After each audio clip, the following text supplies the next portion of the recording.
Mutton சுக்கா beef சுக்கா பார்த்து நம்ம சிக்கன்லேயும் சுக்கா பண்ணலாம் அப்படின்றத இந்த வீடியோ பார்த்து தெரிஞ்சு உங்கள் வீட்டில் சமைச்சு கொடுங்க. கண்டிப்பாக உங்களை பாராட்டி தள்ளுவாங்க. எப்படின்றத பார்த்துடலாம். ஒரு அடிக்கடமான பாத்திரத்தில் கொஞ்சம் தாராளமாகவே எண்ணெய் ஊற்றி ஹை ஃப்ளேமில் எண்ணெய் காஞ்சதுக்கப்புறம் 2 வெங்காயத்தை நீளமாக கட் பண்ணி வச்சுருந்தேன்.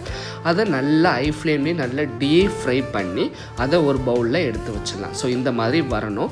வந்ததுக்கப்புறம் ஒரு பவுலில் மாற்றிடுங்க. அதுக்கப்புறம் ஒரு பாத்திரத்தில் நான் இன்றைக்கி 3/4 கிலோ சிக்கன் நல்லா வாஷ் பண்ணி வச்சுருந்தேன். அது கூட இஞ்சி பூண்டு பேஸ்ட்டு, உப்பு, வெறும் மிளகாத்தூள், தனியாத்தூள், கரம் மசாலா, சீரகத்தூள், மஞ்சத்தூள், அதுக்கப்புறம் ஆஃப் லெமனை நல்லா புழிஞ்சு விட்டுட்டு 2 ஸ்பூன் தயிர், அதுக்கப்புறம் கஸ்தூரி மேத்தி வெந்தயக்கீரை சொல்லுவாங்கள்ல அது, அதுக்கப்புறம் நம்ம ஃப்ரை பண்ணி வச்சுருந்த இந்த ஆனியன், அது கூட 1 டேபிள் ஸ்பூன் நெய், இதை எல்லாத்தையும் போட்டு நல்லா மிக்ஸ் பண்ணி நல்லா பெரட்டி ஒரு அரை மணி நேரம் என்ன பண்ணுங்கள், மேரினேட் பண்ணி வச்சுடுங்க. உடனே கூட செய்யலாம், பட் கொஞ்சம் ஊறிச்சுன்னா இன்னும் டேஸ்ட்டாக இருக்கும்.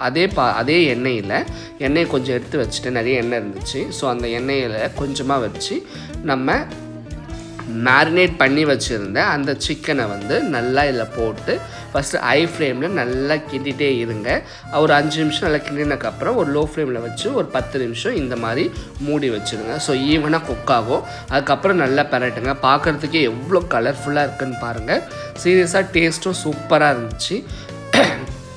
திரும்பி மூடி வச்சு ஒரு 5 மினிட்ஸ் நல்லா குக் பண்ணி வச்சிங்கன்னா அந்த சிக்கனில் இருக்கக்கூடிய எண்ணெய்லாம் தனியாக பிரிஞ்சு வரும். அதுக்கப்புறம் நம்ம ஒரு கைப்பிடி அளவு கொத்தமல்லி இலையை நல்லா மேலே தூவி அதுக்கப்புறம் இறக்குனீங்கன்னா அவ்வளோ டேஸ்ட்டாக இருக்கும். சாப்பாடு, சப்பாத்தி, தோசை, இட்லி, பூரி எதுக்கு வேணாலும் வச்சு சாப்பிட்லாம். அந்த அளவுக்கு டேஸ்ட்டாக இருக்கும். நீங்களும் ட்ரை பண்ணி பாருங்கள். மறக்காமல் நம்ம பூவதி அம்மா சமையல் சேனலை சப்ஸ்கிரைப் பண்ணிவிடுங்க. பாய் பாய்.